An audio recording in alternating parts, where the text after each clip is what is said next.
Bonjour à tous et bienvenue dans Jusqu'à nouvel ordre pour explorer notre rapport au monde. Dans ce podcast, mes invités ouvrent le champ des possibles en nous aidant à comprendre les mécanismes de l'ordre établi et ainsi à clarifier les enjeux de place, de rôle et de pouvoir dans nos différentes sphères de vie. Pourquoi se laisse-t-on assigner une place ? Que nous enseigne l'histoire à ce sujet ? Par quel stade sont passés ceux qui ont questionné un ordre établi qui les ralentissait ? Je suis Laurence Bally, initiatrice du projet Conscience et Progrès qui regroupe ce podcast, mais aussi des ateliers et du coaching individuel pour clarifier son rapport à l'obéissance et à l'ordre établi. Convaincue que seule la connaissance et la conscience permettent une véritable liberté de choix, je vous retrouve toutes les 3 semaines pour un nouvel épisode avec des personnalités éclairantes. Pour être informé de la publication de Jusqu'à nouvel ordre, abonnez-vous sur votre plateforme de podcast préférée.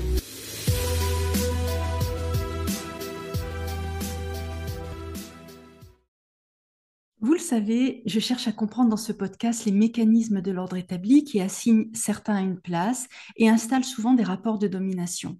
Et ce que je trouve passionnant, c'est de réussir à identifier tant les conditions qui ont permis l'instauration d'un ordre établi que celles qui ont permis de le dépasser. Eh bien, c'est exactement ce que nous propose Vera Nikolsky, docteur en sciences politiques, dans son livre Féminicène, les vraies raisons de l'émancipation des femmes, les vrais dangers qui les menacent. Nous allons donc nous intéresser aujourd'hui à l'ordre établi qui, pendant la quasi-totalité de l'histoire de l'humanité, a assigné les femmes à un rôle secondaire. Sur quel fondement a reposé cette répartition séculaire des rôles ? Qu'est-ce qui a réellement permis l'émancipation des femmes ? Et enfin, l'égalité homme-femme dans les pays occidentaux est-elle vraiment garantie à l'avenir ? Attention, certaines de vos certitudes risquent d'être fortement ébranlées après cette interview. Bonjour Vera et merci d'avoir accepté mon invitation dans Jusqu'à nouvel ordre. Bonjour Laurence, et merci pour l'invitation. Avec plaisir. Alors, un ordre établi est une distribution des places et des pouvoirs qui se fige à un moment donné et finit par apparaître comme un ordre naturel. C'est le cas de la domination séculaire des femmes par les hommes qui a prévalu jusqu'au siècle dernier. Vous dites que la distribution des rôles entre hommes et femmes n'avait rien d'idéologique au départ. Alors plus exactement, ce que je dis, c'est qu'en dessous des couches d'idéologie, il y avait au départ un élément matériel, objectivable, qui a fait que cette domination a été un phénomène universel, présent dans toutes les sociétés primitives qu'on connaît, et à vrai dire dans toutes les sociétés jusqu'à une époque très récente. Ça ne veut pas dire qu'il n'y avait rien d'idéologique au départ, je pense que l'idéologie, elle part tout de suite, elle est tout de suite présente. Mais effectivement, elle n'est pas, cette domination n'est pas dénuée d'un élément matériel ou disons rationnel pour autant. Et quand je parle d'un élément matériel, je pense avant tout au corps humain, qui est la première chose matérielle à laquelle les humains sont confrontés au début de l'existence du genre humain, parce qu'à la base, nous sommes des animaux, et puis l'humanité en tant que telle émerge progressivement, et les cultures plus progressivement encore. Et dans des conditions de nature, dans des conditions de société primitive, le corps est le premier outil dont l'être humain se sert pour explorer l'environnement, pour essayer de le dominer, pour essayer de s'en protéger et pour essayer de survivre. Et le corps humain est organisé d'une manière duale. Nous sommes une espèce sexuée, divisée en hommes et femmes. Et cette dualité, c'est quelque chose que tous les êtres humains, dès le départ, notent et à laquelle ils essaient de donner sens. On peut voir ça chez tous les anthropologues. On peut lire Françoise Héritier à ce propos sur cette division fondamentale en masculin et féminin. Et cette division des corps, qui ont des fonctions spécifiques dans le processus de reproduction, qui ne sont pas soumis aux mêmes contraintes matérielles, eh bien, ça va donner, dans toutes les sociétés qu'on connaît au départ de l'histoire humaine, une division sexuelle du travail qui apparaît comme la plus efficace ou la seule viable d'ailleurs pour survivre dans des conditions extrêmement dures dans lesquelles nos ancêtres vivaient, dénuées de toute infrastructure technologique ou même plus largement matérielle qu'on connaît aujourd'hui, et où la spécificité, les compétences différentielles de leur corps étaient le premier élément qu'ils devaient prendre en compte. Je Hmm. pense que la théologie apparaît très vite ou immédiatement. Il est impossible de la dater, évidemment, parce qu'on n'a absolument aucun vestige de cette époque, mais l'être humain a tendance à donner du sens à ce qui lui arrive, donc probablement les justifications ont été assez immédiates dans la tête et même dans les discours. En tout cas, dans les premières cultures, elles sont d'emblée là. À partir de conditions matérielles, eh bien, on met du sens en fait sur ce qui se passe et ça devient un peu idéologique. C'est ça, c'est-à-dire que les femmes étaient bien plus étroitement asservies à l'espèce, dit Simone de Beauvoir, je cite le deuxième sexe, au sens où c'est sur elles que repose la tâche de la reproduction, donc la Oui, reproduction du groupe, la reproduction de chaque famille, donc la survie aussi des individus, parce que les femmes engendrent dans leur corps. Ce sont les femmes qui portent les enfants, qui les mettent au monde, qui doivent les nourrir, surtout dans des conditions où nourriture de substitution fait défaut. Les hommes ont beaucoup plus de possibilités, n'étant pas entravés par cette tâche de la reproduction qui monopolise le temps des femmes, qui grève énormément leur possibilité d'autonomie. Eh bien, les hommes ont beaucoup plus de possibilités pour explorer l'environnement, pour agir à l'extérieur du foyer. Et c'est cette mobilité et cette autonomie qui est permise par leurs conditions physiques qui a certainement au départ déterminé cette division sexuelle du travail où les hommes monopolisent la chasse et la guerre, c'est-à-dire des activités liées à des déplacements longs, à des contraintes physiques lourdes, au danger et au risque de mourir aussi. Les femmes, elles, étant soumises au risque de mourir en couche. Et en monopolisant ces activités qui impliquent l'utilisation d'outils meurtriers, eh bien, oui, c'est l'activité de la violence qui monopolise et par là même une sorte de position dominante par rapport à la femme qui, elle, n'utilise pas ces outils et ne participe pas à ces activités. oui. Donc une position dominante qui s'installe du coup de ce fait. Et en même temps, on a des femmes néanmoins qui travaillaient. Les femmes ont toujours travaillé, bien entendu, et dans les sociétés primitives, très probablement, tout le monde travaillait. C'était des Oui. sociétés où la contribution de chacun était absolument nécessaire. D'ailleurs, il y a un débat très vivace chez les anthropologues sur les apports respectifs de la chasse et de la cueillette, et il y a un courant qui affirme que la contribution de la cueillette était bien supérieure à la contribution de la chasse. Donc, ce n'est pas du tout pour diminuer le rôle de la femme qui, de toute façon, avait une place absolument essentielle dans le groupe parce que sans elle, le groupe dépérissait. Oui. Donc, la présence de suffisamment de femmes en nombre suffisant qui puissent produire des enfants était absolument cruciale. Sinon, notre humanité n'aurait pas survécu jusqu'à aujourd'hui. Alors, qu'est-ce que le féminicène, confère le titre de votre ouvrage, et à quel moment bascule-t-on dans ce féminicène? Eh bien, effectivement, j'essaie de dérouler ce fil de l'histoire, ce détour historique que je fais, qui n'est pas gratuit. Je ne le fais pas par amour de l'histoire, même si j'aime beaucoup l'histoire, mais parce que ce qui m'intéresse, c'est plutôt l'avenir, enfin, l'explication du présent et l'avenir. Et en fait, ce qu'on observe, c'est que, bon, à partir de cette origine des sociétés primitives où on observe cette division sexuelle du travail, eh bien, le statut de la femme, au départ, il ne fait que se dégrader.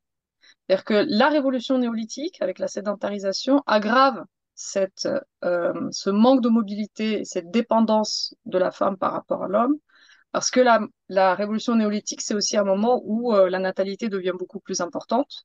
Et donc les femmes se mettent à faire beaucoup plus d'enfants, pour toute une série de raisons.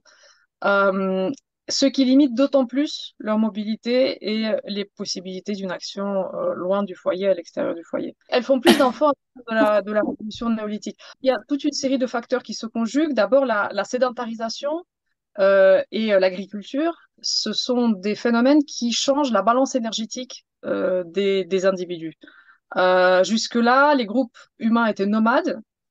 C'était des sociétés de chasseurs-cueilleurs qui se déplaçaient énormément, donc qui se dépensaient énormément. Donc il y avait beaucoup de dépenses énergétiques et un apport calorique limité et essentiellement basé sur des protéines, de la viande, de la venaison, très peu de céréales.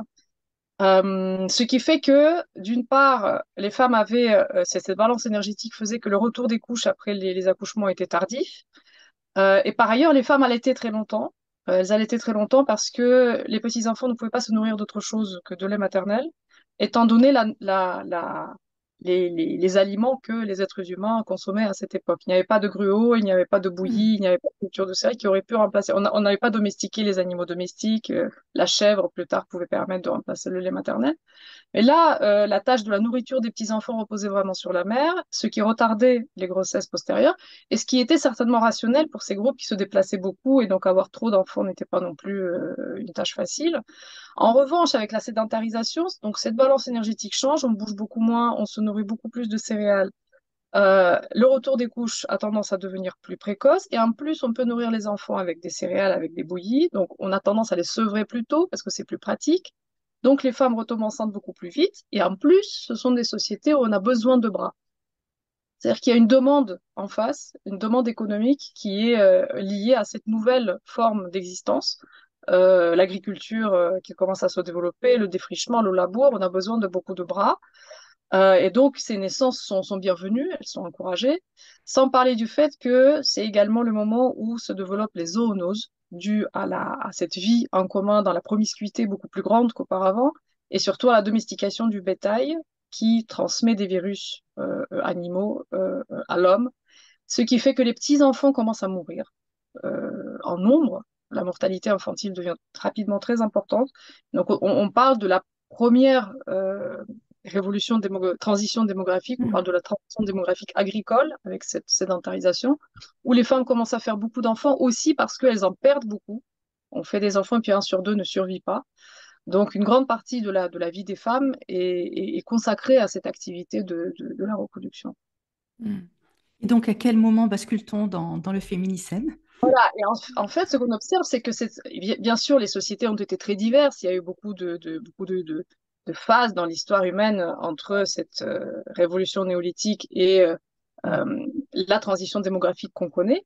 Mais de fait, ce régime d'une haute natalité et d'une forte natalité infantile, il a persisté tout au long de l'histoire humaine, avec des variations régionales, saisonnières, parfois par dizaines ou par centaines d'années. Mais globalement, jusqu'à la fin du 19e siècle, la mortalité infantile reste très forte et la natalité est très forte aussi, sinon il n'y aurait pas eu d'accroissement de la population.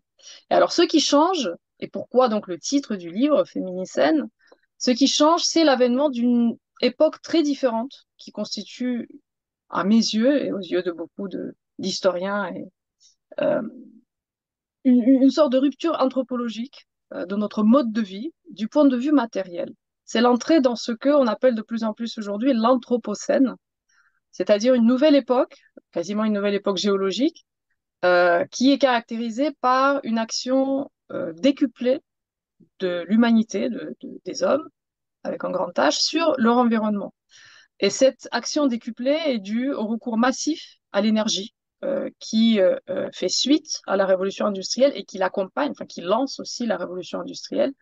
Donc le recours au charbon, le recours au pétrole ensuite, et puis plus tard au XXe siècle à l'énergie nucléaire, c'est quelque chose qui permet un décollage spectaculaire de la croissance économique, un décollage spectaculaire de la courbe de la population également, parce que non seulement il y a une croissance économique, mais il y a une croissance du PIB par habitant, ce qui n'était pas vraiment arrivé jusque-là dans l'histoire, où l'accroissement était très faible, avec des hauts et des bas, une espèce de courbe un peu stationnaire avec des vaguelettes. Là, tout décolle, toutes les courbes décollent, et notre environnement matériel, le monde matériel dans lequel nous vivons, se transforme de fond en comble. C'est-à-dire que le monde dans lequel nous vivons aujourd'hui n'a rien à voir par rapport au monde dans lequel vivaient nos ancêtres du point de vue des actions quotidiennes qu'on effectue dans notre vie du matin au soir et de la naissance à la mort. Et alors, Anthropocène, ok, beaucoup de chercheurs se sont penchés, se sont saisis de cette notion parce qu'elle est très parlante, elle est très, très, très, très commode, on va dire, et qui ont exploré différentes facettes de cette époque. D'abord, ce qui a pu la provoquer, et puis par quoi elle s'accompagne, quels sont les autres phénomènes qui la caractérisent. Et ça m'a frappé parce que il n'y a pas eu vraiment de réflexion sur cet autre trait très marquant de cette époque, c'est que c'est avec l'entrée dans l'Anthropocène que commence la première époque dans l'histoire de l'humanité où les femmes, de façon collective, globale, pas telle ou telle femme, pas tel ou tel petit groupe social, mais les femmes dans leur ensemble, en tout cas en Occident au départ, et puis ensuite de plus en plus dans le monde, ont pu durablement acquérir un statut égal à celui des hommes et de plus en plus une égalité réelle dans les possibilités que leur sont offertes, qui restent imparfaites, on est d'accord, surtout à certains endroits de la planète, Mm. mais qui est quand même sans égal par rapport à ce qui a précédé. Donc moi, c'est ça qui m'intéressait, d'où le néologisme qui constitue le titre du livre, Féminicène, l'ère des femmes, parce que l'Anthropocène est aussi la première époque où cette nouvelle égalité devient possible. Oui. Donc, c'est l'augmentation du PIB et de la population en même temps, ces conditions de vie matérielles qui changent, qui finalement libèrent le corps des femmes et donc par là même les femmes. Oui, qui les libère par toute une palette de phénomènes, par toute une série de phénomènes, avant tout parce qu'elle libère le temps des femmes. Mm, Le temps des femmes, leur temps biographique, le temps de la journée, le temps de la vie, le temps de leur vie féconde, était un temps qui était accaparé par, d'une part, la tâche de la reproduction, qui était très lourde, et deuxièmement, les tâches domestiques qui venaient avec, parce que la femme produisant et nourrissant les enfants était aussi facilement cantonnable à cette sphère domestique, donc toutes les activités domestiques retombaient sur elle. Et de façon assez rationnelle, l'homme dans le ménage s'occupait des tâches qui exigeaient des déplacements, des sorties, tout ce qui était extérieur.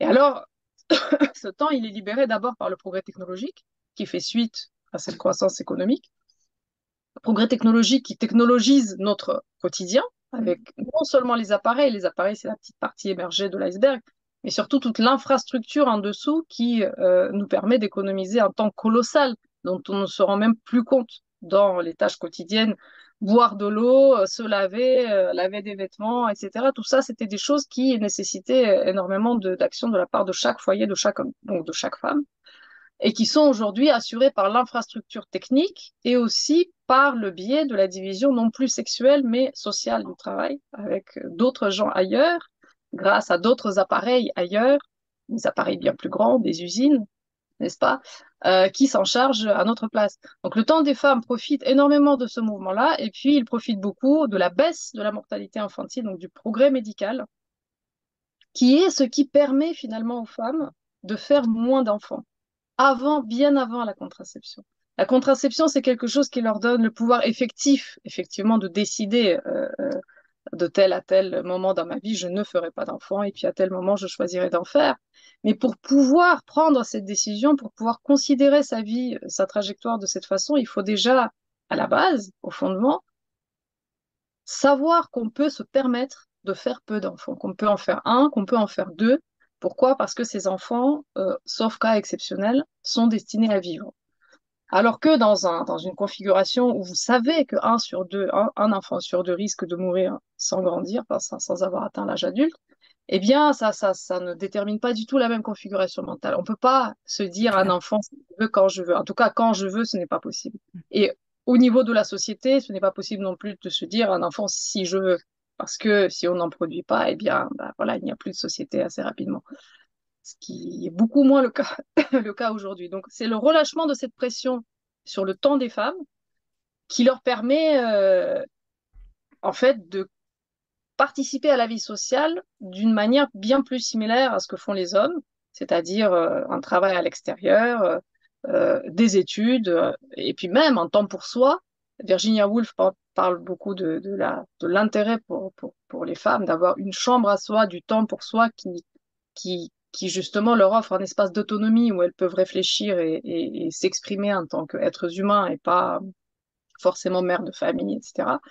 Eh bien, ce temps, cet espace, cette autonomie, ce sont ces transformations concrètement qui leur permettent d'en bénéficier. Ce qui ne veut pas dire que les luttes n'ont pas du tout joué.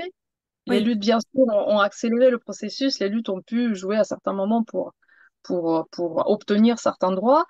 Mais avant ces luttes, il faut déjà que l'octroi de ces droits soit possible. Mm. L'ancienne configuration, lutter pour ces droits n'aurait juste eu absolument aucun impact parce que Oui. cette autonomie n'était pas matériellement envisageable. À l'inverse, est-ce qu'on pourrait en être là s'il n'y avait pas eu ces luttes pour l'émancipation des femmes? Oui, c'est une question intéressante parce que dans mon livre, je relativise la portée des luttes pour dire qu'on parle souvent des luttes pour parler de la progression des droits des femmes. Moi, ce qui me semble beaucoup plus fondamental, ce sont les conditions qui permettent à ces droits d'exister, lutte ou pas. Alors, bien sûr que, en fait, tout est lié. Il n'y a jamais une seule cause, il y a une espèce de pluricausalité pour tout phénomène et même des boucles de rétroaction. C'est-à-dire que euh, les nouvelles possibilités activent, en fait, la réflexion sur les nouveaux droits. Parce que finalement, si c'est possible, on le constate, on peut le faire, c'est possible. Pourquoi, dans ce cas-là, je ne peux pas le faire? Pourquoi c'est interdit? Je pense que la transformation des conditions, elle lance aussi, elle permet ces mobilisations, ou en tout cas, elle les accélère, elle leur permet d'avoir une portée, d'être entendue par d'autres, d'avoir une espèce de dynamique. Parce qu'à mon avis, et même, enfin, on peut l'observer, il y a eu des écrits plus tôt, il y a eu des femmes qui, plus tôt Oui, dans l'histoire, ont réfléchi à ces questions, avaient envie d'avoir plus d'autonomie, etc. Mais c'était forcément des voix isolées. Elles étaient isolées parce au niveau global, la société ne pouvait pas se permettre ce luxe. Une fois que ce luxe est possible, eh bien, les idées peuvent avoir de l'impact. Les hmm, idées peuvent prospérer sur des conditions qui changent. Donc oui, bien sûr que les luttes ont eu de l'impact, mais cela dit, c'est vrai que quand on regarde l'histoire, il y a aussi des moments où il y a des droits qui sont accordés aux femmes sans avoir été précédés par des luttes spectaculaires. oui. C'est-à-dire que finalement, quand les conditions Hmm. sont là, même un peu suffit parfois pour faire progresser les choses. Alors que dans des configurations où il n'y a pas de possibilité matérielle, eh bien là, on peut se battre contre un mur, mais le mur ne cédera pas. Ouais. Et imaginons que la révolution industrielle ait eu lieu 500 ans plus tôt. Est-ce que pour vous, l'émancipation des femmes, elle aussi, aurait eu lieu plus tôt? Alors, c'est une question spéculative. La révolution industrielle, elle n'émerge pas non plus de nulle part. Hmm, Elle est c'est vrai. elle-même précédée par toute une période du commerce transatlantique, de l'accumulation de la richesse, notamment en Angleterre, de la découverte du Nouveau Monde, etc. Donc, et oui, et toutes les idées qui l'accompagnent à côté. Alors, est-ce que ces idées auraient émergé plus tôt elles aussi et qu'il y aurait eu la même synergie? C'est une question à se poser. Mais à mon avis, ça aurait accéléré, oui. Ça Oui, aurait de toute accéléré façon. l'évolution du statut des femmes. Oui. Si on regarde du côté des sociétés non occidentales, on en a certaines qui sont économiquement et matériellement très évoluées et pourtant qui maintiennent le patriarcat. Comment est-ce que vous l'expliquez? Oui, alors je pars de la configuration occidentale dans le livre parce que c'est en Occident que cette révolution industrielle s'est produite et c'est de l'Occident ensuite que part ce mouvement de la libération, de l'émancipation des femmes pour se diffuser au reste de la société. Mais je considère un petit peu aussi, je discute, je propose des pistes de réflexion concernant le reste du monde. Je pense, comme je l'ai dit tout à l'heure, que rien n'est jamais le fait d'un seul facteur. Et si ce changement, cette révolution anthropologique a pu se produire en Occident, c'est aussi parce que l'Occident a été placé dans une configuration parfaite. Donc, il y a cette révolution industrielle qui naît dans ces pays et donc qui est endogène. C'est là qu'elle commence sous l'effet de processus économiques endogènes. C'est là où elle suit son cours jusqu'au bout, de façon, disons, naturelle, historique. Et c'est là où elle est la plus précoce. Donc, euh, l'effet sur l'émancipation des femmes est un effet décalé. Il ne se produit pas tout de suite parce que tous les effets dont je parle, le dégagement du temps, le changement médical qui conduit à la possibilité de faire baisser la natalité, ce n'est pas immédiat. C'est Oui, bien vraiment sûr. quelque chose qui se produit sur des décennies et pas du tout dans l'instant. Au début, il n'y a aucun changement du statut des femmes, voire au contraire, en fait. Il y a une espèce de période très réactionnaire, le Hmm. 19e siècle s'ouvre sur un moment qui n'est pas spécialement favorable aux femmes, en tout cas dans le discours. Et pourtant, au bout de quelques décennies, ces changements matériels produisent un effet très important. Donc, il faut déjà du temps. Une fois que la structure, l'infrastructure matérielle d'une société change, l'effet n'est pas immédiat. Donc, il y a beaucoup de sociétés dont vous parlez, je pense, où l'aisance matérielle, ces nouvelles conditions d'existence sont assez récentes et où, par conséquent, on manque un peu de profondeur temporelle. Hmm. Dans beaucoup de ces sociétés, d'ailleurs, il y a des processus qui commencent ou qui ont commencé. C'est-à-dire que dans beaucoup de ces sociétés, le statut des femmes commence à bouger Oui. ou il n'est plus exactement le même qu'il y a 50 ans. Et à mon avis, ces changements ne sont pas étrangers à ce processus. Et après, il y a toute une autre série de facteurs. C'est-à-dire qu'on a parlé tout à l'heure des idées. Oui, les idées comptent, bien sûr, et interagissent avec le matériel et rétroagissent sur le matériel. Et dans le cas occidental, ces idées, on l'a dit, étaient en synergie, en harmonie avec ces changements matériels. Il y avait toute cette euh, philosophie, idéologie des Lumières qui à la fois prépare ces changements, les accompagne et les amplifie. Le rationalisme, le cartésianisme et puis l'affaiblissement de la religion chrétienne qui se produit au même moment en Occident, tout ça participe à l'affaiblissement des normes qui pèsent sur les hommes et les femmes en matière de distribution des rôles. Et donc, permet de démultiplier ou de décupler les effets du changement matériel. Dans d'autres pays, ce n'est pas le cas. Il y a des pays où ce n'est pas forcément la même religion. Il y a des religions plus jeunes, plus vigoureuses, qui aujourd'hui sont beaucoup plus vivantes, beaucoup plus violentes parfois dans leur expression que le christianisme.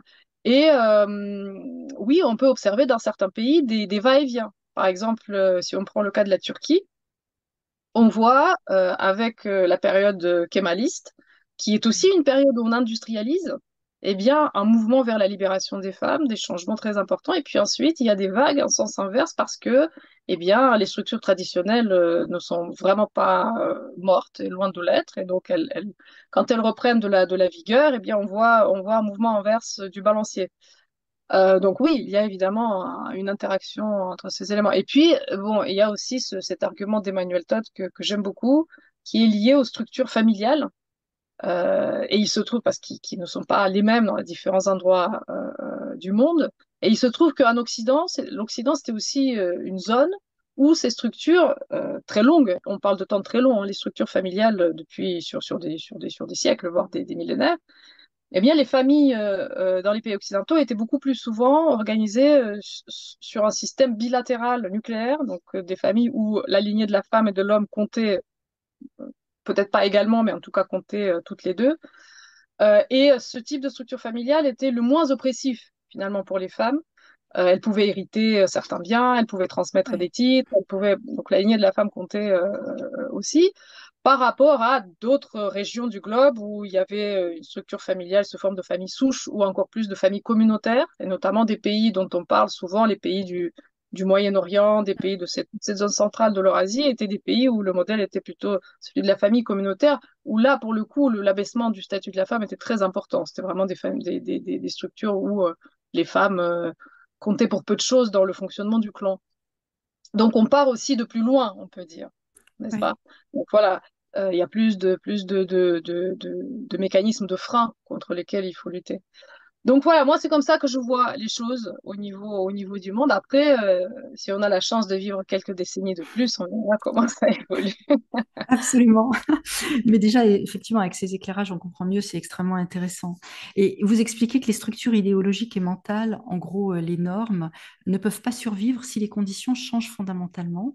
Est-ce que cela peut signifier pour l'avenir, dont on sait qu'il risque d'être marqué par des crises majeures, hein, environnementales, économiques, sanitaires, que les droits des femmes ne sont pas garantis? Voilà, ce livre part d'une inquiétude. Vous avez raison, c'est vraiment un livre qui part de la question de l'avenir. Quand je fais le détour par le passé, c'est parce que l'avenir m'intéresse. L'avenir, le nôtre, mais surtout celui de nos enfants, celui des filles d'aujourd'hui, de leurs filles.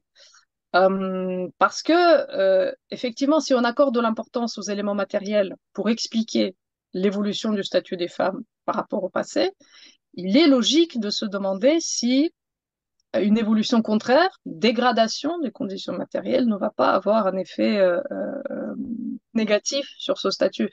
Et je pense que c'est effectivement un risque, et c'est un risque qui me semble peut-être même supérieur à ceux que font peser sur la condition des femmes les risques de régression idéologique ou de résurgence des religions, etc. Ce sont des risques, évidemment, mais il me semble que les risques liés à cette infrastructure matérielle sont plus fondamentaux parce que cette infrastructure, c'est vraiment la condition de possibilité de ce statut égalitaire. Si vous enlevez ces conditions-là, après, il n'y a plus de débat, disons. Il n'y a plus de débat parce que c'est la nécessité qui entre en jeu et face à la nécessité, eh bien, les êtres humains s'adaptent. Et ils s'adaptent pas que de façon sympathique, ils s'adaptent aussi d'une manière dure, d'une manière violente entre eux. Et malheureusement, effectivement, si nos conditions se dégradent sensiblement et durablement, il ne s'agit pas d'une dégradation de 2 ans ou de 10 ans, il s'agit d'une dégradation longue, structurelle des conditions de vie dans nos sociétés. Dans ce cas-là, oui, très probablement nos sociétés vont s'adapter et notre réponse ou la réponse de nos enfants ne sera pas forcément meilleure ou plus humaniste ou mieux organisée que celle de nos ancêtres. C'est sans doute aussi une question de, comment dire, de respect par rapport aux générations passées, au sens où tout ce qui nous semble aujourd'hui choquant, tout ce qui nous semble aujourd'hui révoltant dans la manière dont les sociétés étaient organisées, n'était pas entièrement rationnelle. Rien n'est jamais entièrement rationnel chez les êtres humains, mais reposait aussi en partie sur des nécessités. Et si ces nécessités ressurgissent, eh bien, il est fort à parier qu'on se débrouillera pas mieux. Et là où vous avez raison, c'est qu'on est aujourd'hui à un moment probablement charnière. C'est-à-dire que toutes ces courbes qui vont vers le haut, dont j'ai parlé tout à l'heure, depuis la révolution industrielle, toute cette amélioration spectaculaire de notre quotidien, du quotidien d'une grande partie des êtres humains sur Terre, eh bien aujourd'hui, on est vraiment dans un moment où ces courbes risquent de se renverser.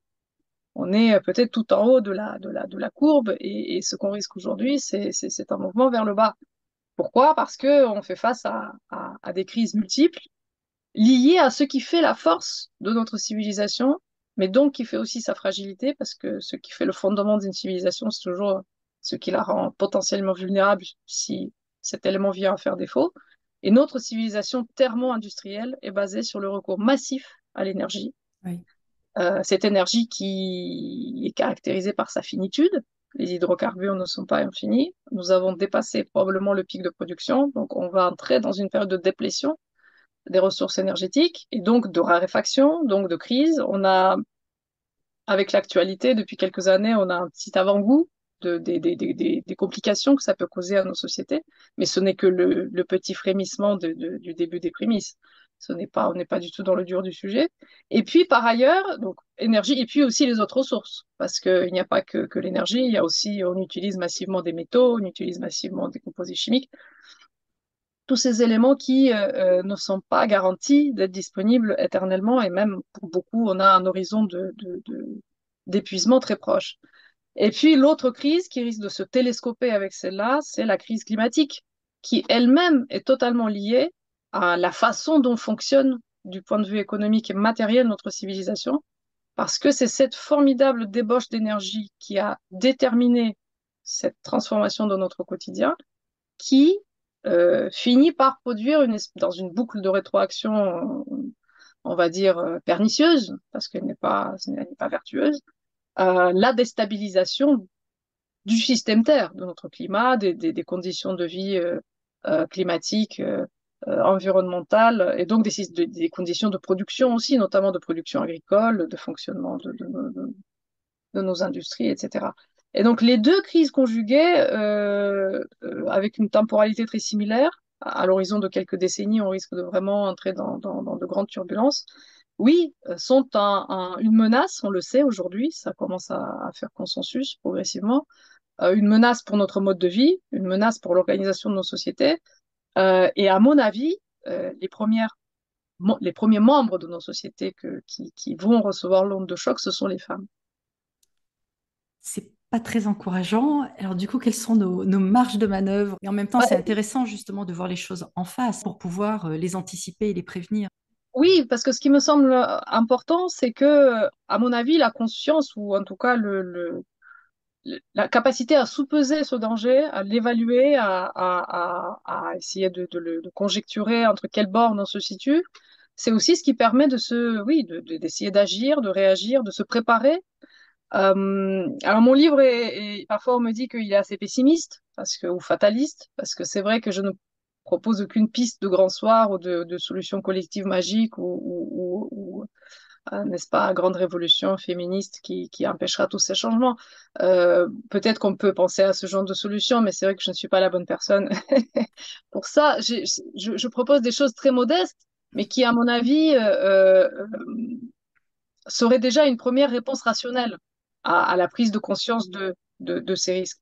D'abord, il me semble très important déjà d'en avoir conscience. Hmm. Parce qu'en avoir conscience, des choses dont on n'a pas idée, auxquelles on ne pense pas, sont toujours comment dire, des mauvaises surprises auxquelles on n'est pas préparé, donc on n'est pas du tout prêt, ni matériellement, ni psychologiquement. Donc ça, c'est la première chose. Donc il me semble vraiment très important de réfléchir la probabilité ou la réalité des hypothèses que j'explore. Et la deuxième chose, c'est qu'il me semble que les mouvements féministes, les combats féministes qui ont cours aujourd'hui, ce sont des combats, ce sont des mouvements qui sont très concentrés, pardon, sur le moment présent, sur les droits existants, sur l'extension de ces droits, sur le respect ou leur non-respect. parfois à bon escient sur des sujets importants, comme les violences par exemple, contre les femmes, ou comme l'égalité salariale, etc. Parfois peut-être dans des champs un peu plus accessoires, ou franchement folkloriques, quand on réfléchit à des choses bien plus massives qui peuvent nous menacer. Et il me semble qu'il ne faudrait pas se limiter à ça. Il ne faudrait pas se limiter uniquement à la réflexion sur les droits présents, sur ce qu'il faudrait ou pas éliminer comme vestige de la domination passée. Il me semble que réfléchir et travailler au maintien de ces éléments matériels qui fondent la possibilité pour nous aujourd'hui d'être émancipés, eh bien, réfléchir et travailler à ces éléments, c'est aussi une action féministe, c'est aussi une action en faveur des droits ou disons, des possibilités futures de nos filles, de nos petites filles. Je m'explique. Travailler aujourd'hui pour ralentir la dégradation de l'environnement, pour rendre la transition vers de nouvelles formes d'organisation non pas brutales et violentes, mais contrôlées et progressives. Donc, faire en sorte que ça s'organise en une véritable transition au lieu de ressembler à un effondrement. C'est, à mon avis, la plus sûre des façons de préserver demain la possibilité de bénéficier d'un statut privilégié qui est celui des femmes d'aujourd'hui. Donc, les femmes qui travaillent sur ces domaines, pour moi, sont de grandes féministes. Les femmes qui sont climatologues, les femmes qui font des recherches sur les nouvelles formes d'énergie, les femmes qui font des recherches sur les nouveaux matériaux, sur l'organisation des systèmes agraires, etc. de demain, pour moi, c'est une action profondément féministe au sens où elle aura un véritable impact concret sur la possibilité demain de bénéficier de cette émancipation. Donc, j'essaie de plaider dans mon livre pour ce que j'appelle un féminisme du faire, donc du travail, en fait, dans ces domaines absolument essentiels et qui me semble vraiment premier par rapport à toute autre sorte de revendication de lutte, sans nier à ces luttes leur importance, bien entendu. Mm. Mais il me semble qu'on est là devant vraiment face à quelque chose qui ressemble à une comète qui nous foncerait dessus. Je pense au film Don't Look Up et qui nécessite vraiment une mobilisation en priorité. La conscience et la réflexion comme condition de notre liberté future. La conscience et la réflexion et l'investissement dans des sphères, investissement professionnel des femmes dans ces sphères qui seront vitales demain C'est ça. pour piloter cette transition, pour équiper ce monde en changement. Et puis aussi, comment dire, petit avantage subsidiaire, c'est que l'investissement dans ces sphères vitales, c'est aussi quelque chose qui permettrait aux femmes de se rendre, entre guillemets, indispensables, au sens où leur renvoi au rôle de reproductrice coûterait plus cher à la société. Ce serait plus coûteux pour la société de renvoyer les femmes, entre guillemets, à la maison si elles détiennent des compétences cruciales, si elles assurent des tâches importantes qui sont utiles pour l'ensemble de la communauté. Donc moi, j'encouragerais bien des jeunes filles qui hésitent sur leur orientation à s'investir plus massivement dans à la fois les domaines scientifiques, techniques, technologiques, où les femmes manquent beaucoup, mais aussi même dans les métiers manuels. Féminicène, les vraies raisons de l'émancipation des femmes, les vrais dangers qui les menacent. Merci Vera Nikolski pour cette interview qui permet de voir qu'un nouvel ordre social, et j'imagine que c'est vrai aussi à l'échelle du travail ou de la famille par exemple, est la résultante d'un ensemble de conditions et pas seulement d'une évolution des mentalités. Je retiens aussi cet éclairage qui me semble central, que les normes ne peuvent pas survivre si les conditions changent fondamentalement.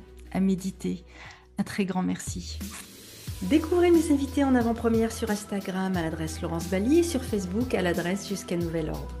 Si vous aimez ce podcast, favorisez sa diffusion en lui donnant 5 étoiles sur votre plateforme d'écoute préférée et surtout abonnez-vous pour suivre tous les épisodes gratuitement.